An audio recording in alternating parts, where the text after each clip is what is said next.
So today we have an exciting show. This is the most guests I've ever had on my podcast. We have 29 guests today, and it's going to go by quick. Everyone here is speaking in part of In Bloom, and we have the founder slash CEO, I would say, of In Bloom. So I want to start first before we do intros. What is In Bloom? What's the mission behind it? Why did you create it? Robin, go. 20 seconds. Yeah. So what is In Bloom? In Bloom is a beautiful love and relationship summit that is being held every year in Vancouver, BC in April. And this is our second annual. And the intention behind this summit was to bring together world-class experts, relationship coaches, people, therapists, the people that are on this podcast that are trusted, that are experienced, and can teach us solid, practical relationship skills to improve the relationships in our lives. I wholeheartedly agree that, or I wholeheartedly believe that there is nothing more important in our lives than the relationships that we have with ourselves and with each other. And I strive in my life to have really close, intimate, authentic relationships with everybody that I come across, especially the people that I love the most. And I think that we can all learn to be better at love because there's really nothing more important than that. So this is my first year attending, but from what I gather, you do things right. I mean, this is only year 2 and you've had rock stars on your panel, and also the amount of talent there. So I'm assuming that's going to ripple into everything, including food, beverages. It just sounds like it's going to be an amazing I like experience. how food was the first thing. You're like, food. Yes. So John, I'm known in my life for hosting. Oh, yes. I don't go over. I always go overboard. I want people to be surprised and just treated like kings and queens that we all are. And I really, I wanted to do that for our guests. And so what better way to do it? We're doing it at the Fairmont, one of the best hotels in Vancouver.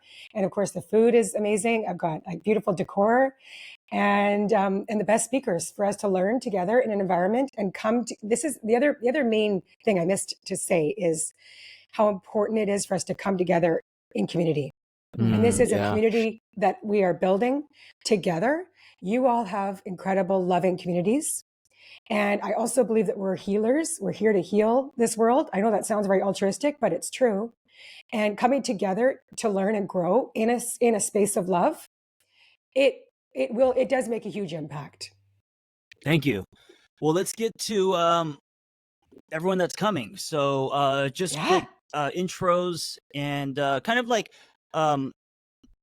what you're going to be doing as far as what you're going to be talking about, what you're passionate about, and a little bit of who you are. So loud. Yeah, there's a helicopter. Dr. Jody Carrington, why don't we start with you? Okay. That would be great, Carrington, John. sorry. I can't even believe we get to meet each other. Here's the thing. If you don't have a ticket for this event, you probably need to get it right now because this is the first time in a very long time that I've been in a room with people where I cannot wait to sit in awe of the expertise. Okay. So oftentimes as speakers, we get to go to these things and every single one of us has been a keynote at some event many times. I speak 130 times a year. This is the first time I'm staying for the whole weekend because I can't wait to hear everybody else's shit. Do you understand? Because I take everything everybody on this panel says and makes it my own. So now I love the honesty of that. Come on. So we're getting that you've got us all in one place and a little human named Gabor. We're all just going to frolic and talk about the thing that's the hardest thing to do on this planet in this moment, which is to stay connected. We are in a loneliness epidemic. And so I'm going to talk a lot about artificial intimacy, the AI that is really the thing that so many people are talking about these days. I know Esther was there last year, and Esther and Brene just did this beautiful conversation about it. And so I really want to have some hard conversations around why it's becoming more and more difficult to fall in love, to stay in love, and just what it's going to take to do that. And from a mental health perspective, I got to tell you, what I think all the time in terms of this loneliness, mental health crisis is really, it's not a crisis to me. It makes perfect sense because we are wired for connection, and we've never been more disconnected in the history of the free world than we are in this moment. Thank you. Can't wait to hang with you. Todd, who are you and what are you doing at In Bloom? I don't know who I am yet. I'm still figuring that out. Thanks for being honest, because most of us don't. We're all on that journey, man. If you can tell me, because 25 years I don't know who I therapy, am, and I'll be serving your doors. still 25 years of therapy. I can help you. I can help you. I can help Great. Sign me up. Help all of us, Jody. My name's please. Todd. Hi. It's good to see and connect with some of you that I haven't before. I'm talking about sex. I'm a sex therapist, and many people think that means that I'm just talking about dicks and clits and holes all day. But I'm not. The topic of my talk is it's not just sex. So it's not just dicks and clits and holes. I'm going to be talking a lot about cultural issues. I'm going to be talking a lot about relational issues. I'm going to be framing sex as a cultural and relational issue, about attachment, about religion, about closeness, about anything you can think about that's beyond the reductionism that I think we've all grown up with about sex being about penetration or about body parts or genitals. So my goal is to really help people find expansiveness in how they think and experience sex and express themselves and their bodies. Love it. Wow. That's exciting. That's going to be an exciting talk. Hopes. Shaun. Thrilling. Shaun, who are you and what are you doing in Bloom? Hey, yeah, Shaun Galanos, love coach, writer, speaker. I will be 100% honest. I infiltrated the first In Bloom last year. I reached out to Robin and I was like, Robin, let me come. Let me give free love advice. What's it going to take? I got to be there. And I'm so glad I did. The production value of the event is insane. Absolutely insane. From like how well you take care of all the speakers and the guests and all the participants, like it was out of control. Robin, are the big flowers coming back or what's going on there? Of course they are, Shaun. Okay. Yeah, everybody, big, huge flowers, the biggest flowers I've ever seen in my life. I am doing a workshop on Sunday on emotional availability. And so we're going to talk about how vulnerability is a superpower. This is going to be the first workshop at 9 a.m. So I'm really excited to like caffeine up and get real intimate with people. It's going to be a very hands-on workshop. We're not going to like touch each other. I was like, but it's what gonna, does that mean? yeah. It's a massage workshop, 9 a.m. on a Sunday. I'm kidding. No that hands, sounds but it is very interactive. If we have to. If we have to. With consent, we can. Of course. Very interactive workshop on the power of vulnerability, the power of connection, what it means to drop the defenses, let people in. So there's going to be some really fun exercises, and I'm really excited to sort of play with everybody who shows up there. That's it. That's it. So cool. Thank you. Very exciting. Dené, Shaun. who are you and what are you doing at In Bloom? I'm like a teenager. I'm giggling that Shaun's excited. Everyone that shows up. Yeah. And I'm just going to echo what Jody said. I feel so unbelievably excited for this weekend. And I know there are going to be several moments where I'm going to be like, Dené, be cool. You got to be cool right now. But yeah, I'm Dené Logan, and I am a marriage and family therapist in Los Angeles. I primarily work with couples, and I am going to be facilitating a workshop at In Bloom on the practice of interdependence and what I feel like that looks like as we evolve in the ways that we are relating to one another. And, I think while we all absolutely need connection, and there's so much healing that comes in connecting with one another, I think we are finding that the ways that we have been conditioned to connect need to evolve for a lot of reasons. I think, Jody, you were talking about AI a little bit, and with like all of the technology in the world and all of the ability to take care of ourselves and not maybe partner for the same reasons our grandparents partnered.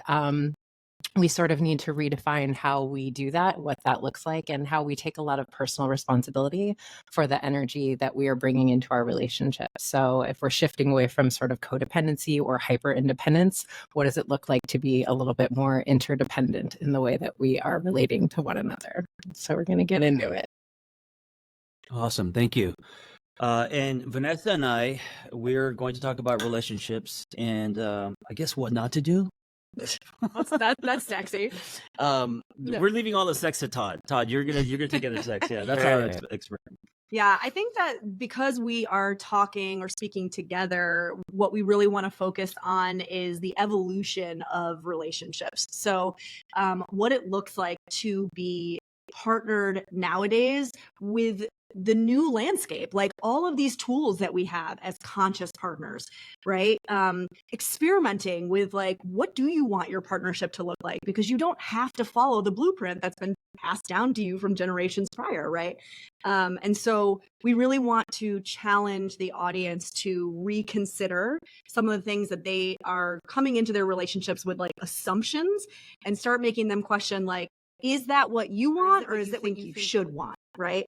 And to start to really just question how they've been structuring the relationships, not just romantic, in their lives up until this point, and give people some more freedom in structuring them to be the most fulfilling that they can be.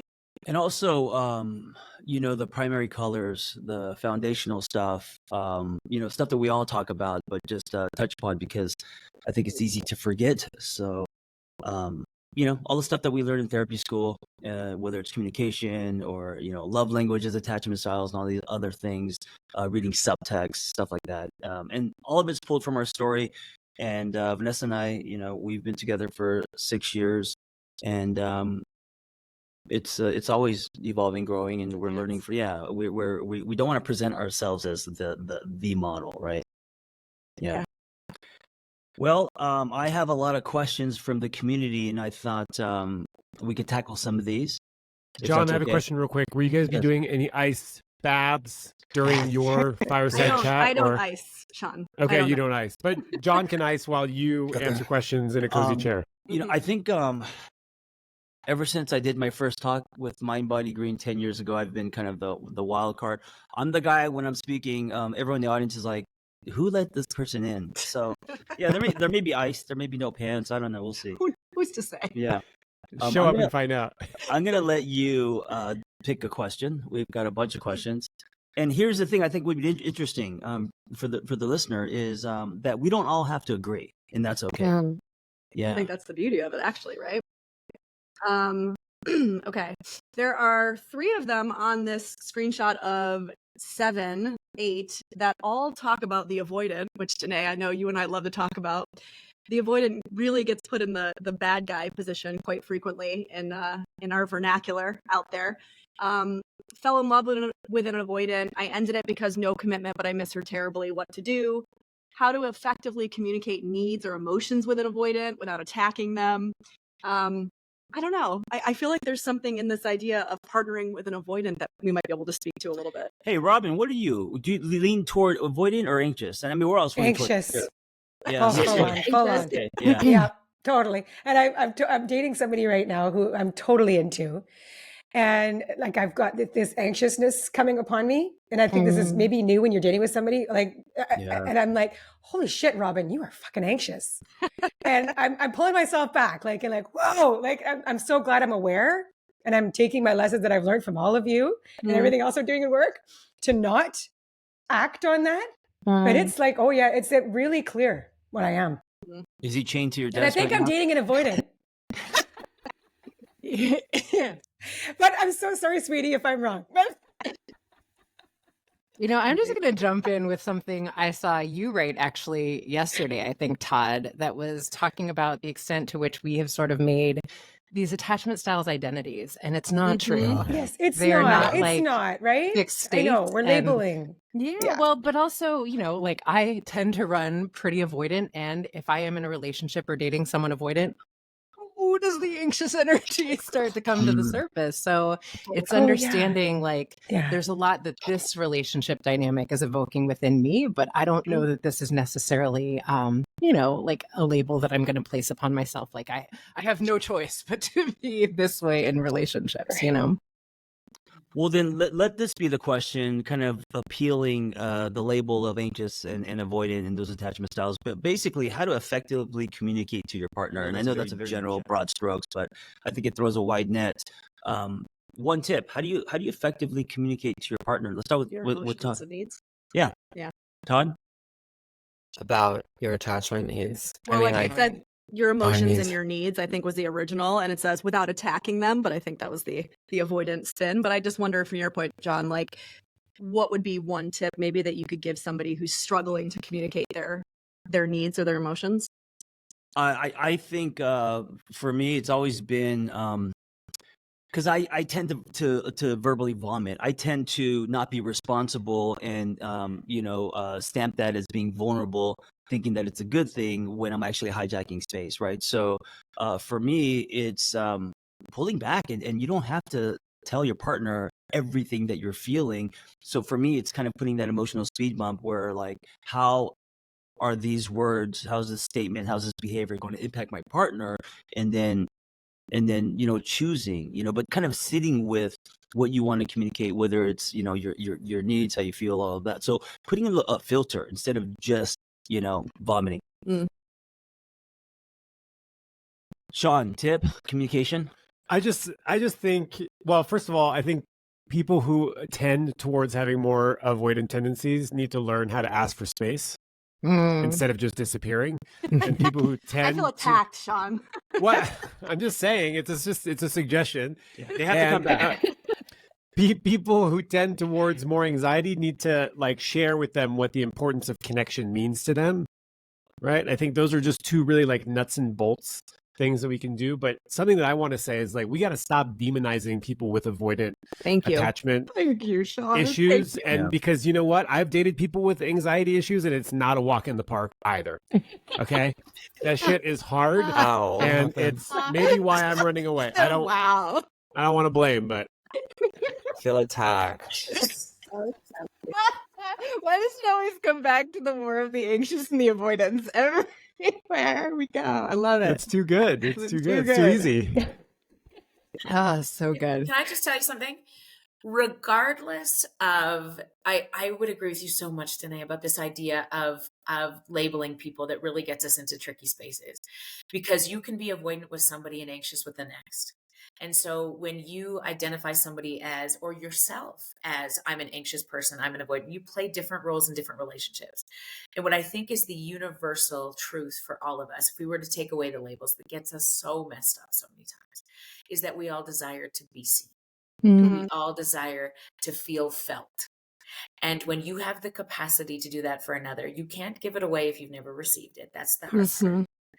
And when you are in a place to be able to sort of feel like, I need this person to do something else, the place you always have to start is with you. And when you can regulate your body, get your prefrontal cortex back on, you have access to the best parts of you to be able to give that away. But when we start to get in our head about, am I anxious? Am I avoidant? Are they fucked up? This is a psychopath. This is an asshole. Narcissist. Holy Christ. If I could throat punch the word narcissist, how many times? He's not a fucking narcissist, bitch. Okay, you have got to play too. All right. So hey, let's make a T-shirt that says "throat punch these words," and on the back it's like list of all the narcissist, avoidant, anxious, all that's that. the word that ever was. Okay, because That'll be their next Real Love Ready merch. That'll be merch. I'm so good. I'm shocked because when you start calling your partner by a personality disorder, okay, which none of us are born with, Right. you acquire as a result of responding to your experiences of relationship in the world. So you are not a narcissist. You are not a psychopath. You are responding to the relationships that have occurred to you. That is where we evoke empathy for another. And when we can, this is the heart of every couples therapy. Dené, I mean, we can talk about the dance that is intimacy. When I can get two people to look at each other and understand their story, I promise you, I promise you. They may not end up together, but you will leave in a much more healed space than if you are in this place of, this is a narcissist, you fucked up my life. Maybe true. Yeah. However, if you're going to heal, you need to be speaking completely differently. And so it's often rooted in when we start to understand this concept of avoidant, anxious, but we're all something on the spectrum. So put it aside, understanding how we respond and what we need in relationship, I'm all on board for. But this idea then of being able to sort of, I dated a narcissist, or this guy's a psychopath, or this one's a something. Oh, Christ, it's trouble.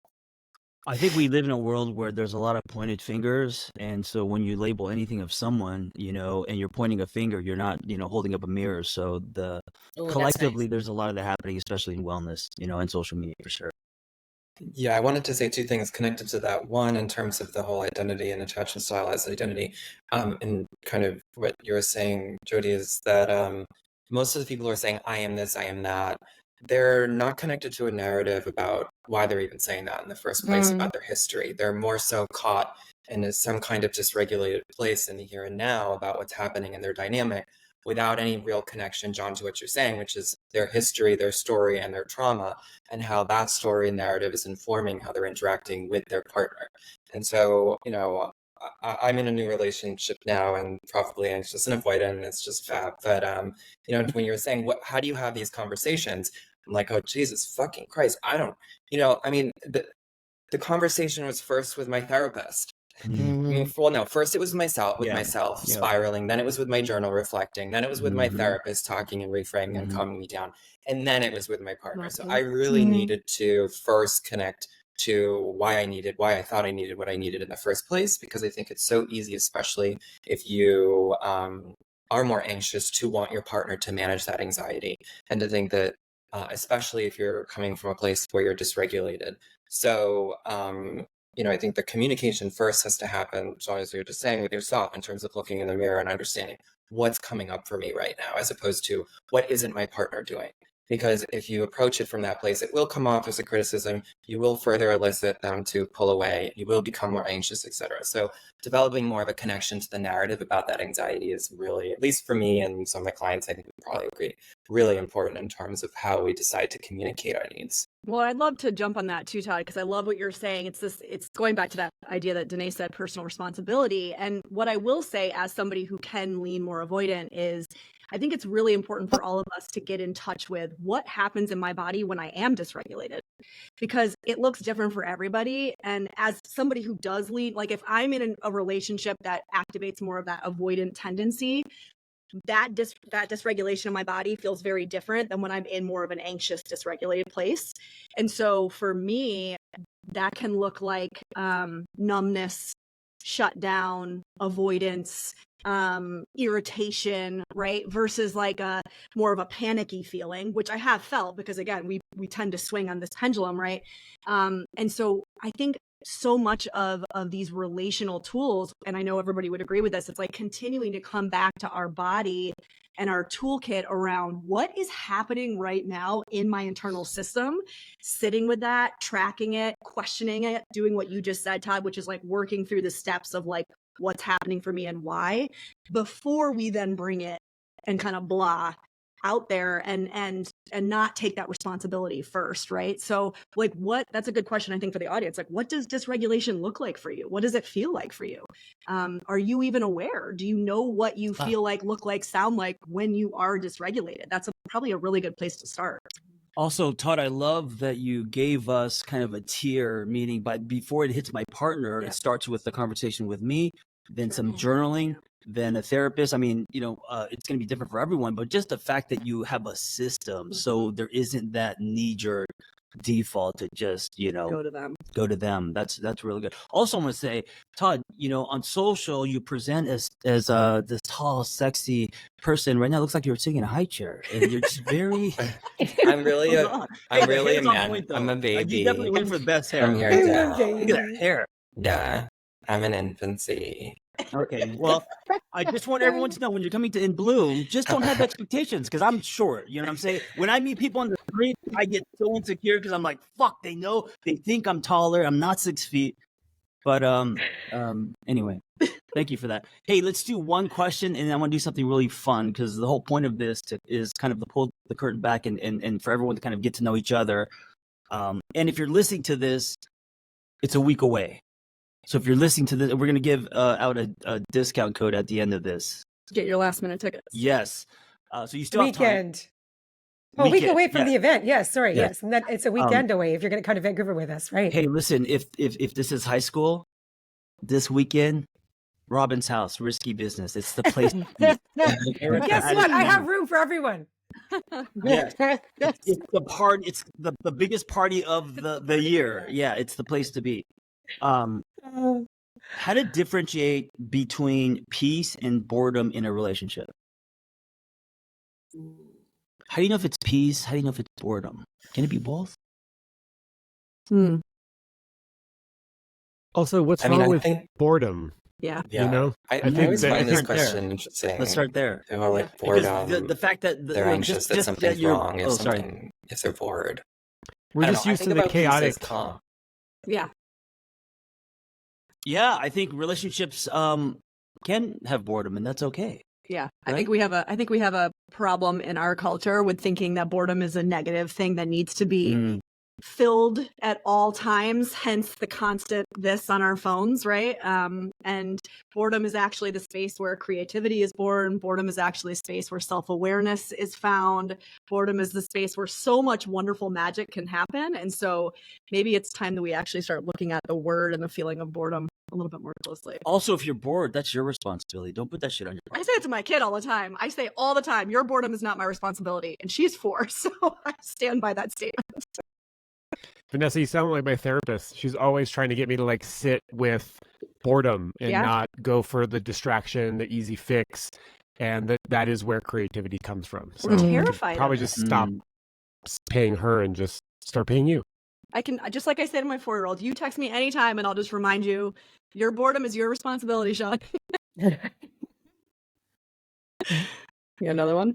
Todd, I was just fucking with you, right? Now I'm feeling very insecure that you're mad at me. And it's going to be weird when we meet. No, that's just my face. Sorry. Codependency is I raging actually right now. forgot about it. I'm now caught in my own narrative about my relationship.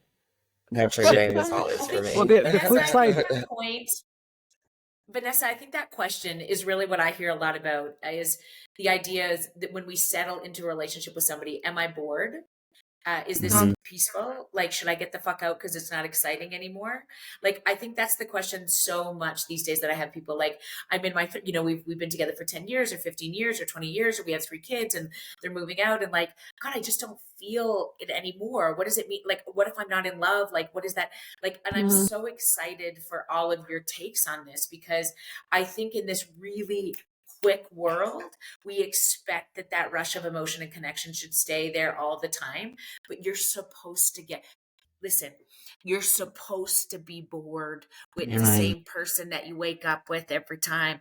Or if you've known each other for a while or you share children with each other, like they're supposed to piss you off. Conflict is a necessary part of meaningful relationships. It isn't whether it's supposed to be there or not, it's what you do with it that matters.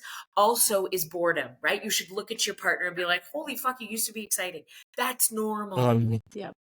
Also expansion and contraction. That's like such an important thing that I talk about all the time, even in our relationship. Like in the beginning, I would push back on him all the time and be like, it was like the anxiety would come up when we would be in a natural place of contraction, right? And it's like, it's not supposed to be an expansion all the time. This is a normal cycle in relationships. We move away, we come together. We move away, we come together, right? And for a lot of us, we feel like we should be together all the time and it should be fireworks and it should be this and it should be that. And it's like, that, my friend, is probably more toxic codependency than it is actual loving relationship, to use 2 words that are probably a little played out. And so again, questioning, why are you so uncomfortable in the contraction? Right? In the boredom, I think is paramount for all of us across all relationships, right? And across our life. Yeah, one thing that I've learned from our experience is that it's cumulative, because I go high and low. I'm an Aries, I'm, chasing dopamine. I want to also remind people who are dating that the first the first collision and that spark and all the chemicals and the person can do nothing wrong and you trying to discover, you want to know everything about that person. That's not forever. That's it's not sustainable either. What's that? Yeah. it's not sustainable either. Yeah. The fireworks forever, Yeah. it's not sustainable. I mean, enjoy it. Just know that it isn't forever. That it is. Well- it's more of a glossy poster than the. Well, The real and deal. this new the capacity now to always get something new so easily Mhm. on Right. social media, to Yeah. reconnect to your boyfriend from high school, to be able to sort of get that adoration from somebody online is something that I'm so interested to hear you all speak about, because I think that's the place that, you know, we really have to talk about. There's no script for this. If somebody does, if you don't feel, if you're bored, if you don't feel sexy anymore, if you don't feel like you're getting your needs met, it's so easily accessible to get that somewhere else where nobody needs to know about it. So how do we counteract that, I think, becomes the question. Or do we transition, Dené, as you speak about, into like this new way of operating, that it doesn't have to be the binary way that it's always you're either married or you're not. What does that look like? Is that the sense? I mean, the data would say that our babies and our grandbabies will no longer engage in traditional marriage in ways, right? So what is that about, and why is that necessary? What does that do to procreation? What does that mean for a sense of security when we talk about attachment styles in kids, where we know we need predictability and all of those things to Let's promote a end positive with. attachment? So how does I that think I play covered it. out in a few generations from now?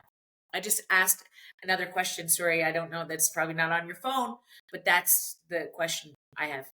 But I think you are speaking to the way, and I love you're speaking my language, Jody, that we've really sort of pedestalized romantic relationships, and that we've made these things like, this should be my higher power. I should get all of the things from this one source that not only an entire community of people used to offer, but that we used to look for deeper meaning in other aspects of our lives than this relationship. And I think it's so much to put on this one entity that could not conceivably have the capacity to do and be all of that for any of us, right?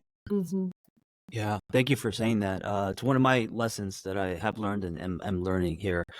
I have the Proust questions from Vanity Fair, and I'm going to end by just letting them come out of the hopper randomly, right? So I'm just going to throw a question at you, and then this is, I thought, a fun way for us to, for the audience to get to know each other. Are you going to call on us teacher style? What is that? Teacher style? Like, are you going to say someone's name and ask the question? Yes. Okay, just so I know the parameters here. Why is that teacher? Oh, I see, teacher style. Yeah. My name is John Kim, so teacher style. I was numbered. There were 6 John Kims when I was growing up in high school, and so I was a number or something. Oh. Yeah.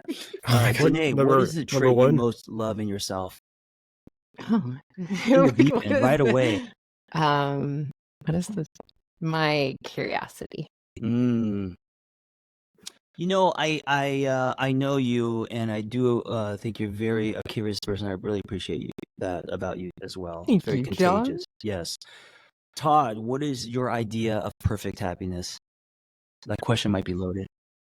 That's so loaded. My idea of that is it's a fantasy. The perfect happiness. It doesn't exist. I love it. Amen. Sorry. Amen. Dr. Jody, if you were to die and come back as a person or a thing, who or what would it be? Oh my God. My daughter, because I think she's the luckiest fucking human on the planet, and she's going to kill me. Oh, I love that. Talk about narcissism. Obsessed. I wrote a best-selling book called Kids These Days, and if you watch me with my own personal children, you wouldn't buy the book. I cannot wait to meet you. Oh, she's the best. She's Albertan. This is why. It's so good. So good. So dumb. That's it. That's all. I don't know. Okay. Robin, what is your greatest excitement currently? In Bloom 2024. Oh, I knew it. I knew I should have saved that for the end. Shit, sorry.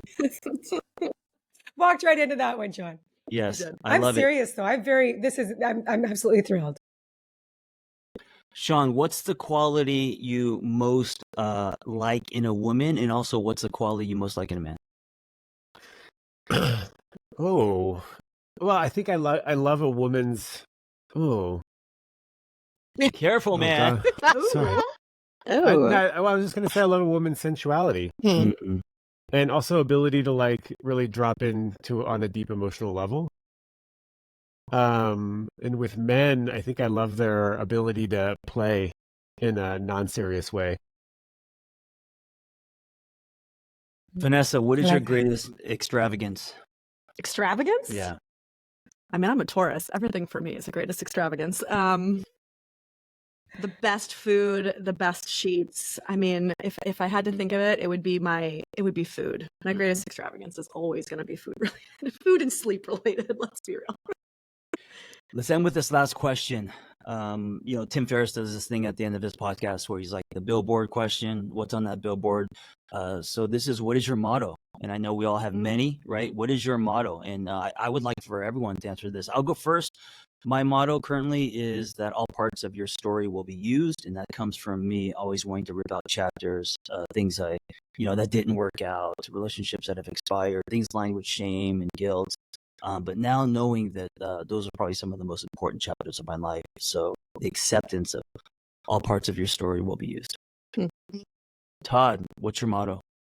Oof. I guess the more wisdom that I'm talking about myself, the more wisdom that I have, the calmer that I feel, and the less I feel needing to use that wisdom, the calmer I feel.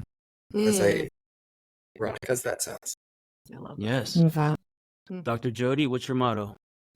Right now, we were never meant to do this alone. Yeah. Shaun. It's okay to be vulnerable. Mm-hmm. You look like a little sad puppy, Shaun. Yeah. Look at your face. He's even looking vulnerable. Shaun. Love you, Shaun. Be open to everything but attached to nothing. Yeah. Ooh. That's good. Vanessa, what's your motto? I think right now it's to continue to practice the art of trusting. So trusting in the universe, trusting in people, trusting in myself. But I do believe that trust, for most of us, based on our upbringing and experiences, I think trust is something that needs to be built. I think it's a skill. Yeah. I don't think that a lot of us actually have it. Mm-hmm.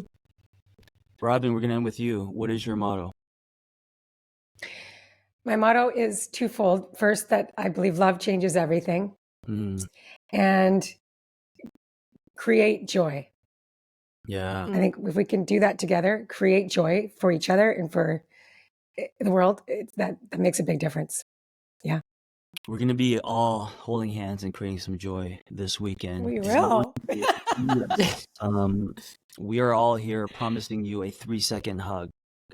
Come. You're giving those. You're promising that for everybody. Yes, a 3-second hug with eye contact. Come to In Bloom. Oh God, it just keeps building. How do you hug and eye contact? The Like this? introverts in this room are like just absolutely ripping their skin off right now. Guys, I'm trying to sell this shit. Help me. Forehead to forehead. It's going to be an amazing weekend. There are also people that aren't in this room that are also attending. So Or Maté in the house. yeah, this is just a taste. It's a little red spoon when you get the ice cream. It's just a taste. So come and this weekend. Robin, do you want to give out a discount code and also anything else, logistics? Oh my goodness! Where to sign up? Blah, blah, blah. All that jazz. Well, It'll be in my show notes. It'll be on my show notes. Yes, it will be. Yes, The website is realloveready.com. And all the tickets, there's links for virtual. We had over 300 people join us last year virtually. Wow. And this That's year we're going to far important. exceed that. Oh, so I if you didn't know can't that. come in person, of course you can join from anywhere. And there's going to be a 1-week recorded accessibility. So, Amazing. I mean, it's a long day to watch from a computer, but you can watch it for a week after in different snippets. So that's a beautiful Cool. thing. Hey, And- Robin, no, fuck that. You come in person. Come in person. Yes, We're talking about I do want people to join us in person. Of course, Yeah, yes, come in please come person. in person. Yeah. And No hugs. No hugs if you come virtually. That's right. So the discount code is in Bloom 25 for 25% off any ticket. So please come. Ooh. We look forward to seeing you there. Thank Hey, you, John, Robin, for hosting this. Sorry, I'm sorry. It's our fault because our Wi-Fi is shitty here up in the hills. Can you say the discount code one more time? I think you Just cut in off. case. Yeah, just in case. it cut In off. Bloom 25. Perfect. Nice. So All that's right, everyone. 25% off. Yeah. We'll see you there. And everyone, thank you for hanging out with me this morning. Thank you so Robin, much. hey, thank you for bringing us all together. All the robot lions coming together to make this. Robot. Speak for yourself. I'm 51, 80s. Okay, Robin, thank you for Oh, bringing this thank together. you. Yeah, It's my greatest all the work you've done. joy, for sure. All right, everyone, Thank you. be well.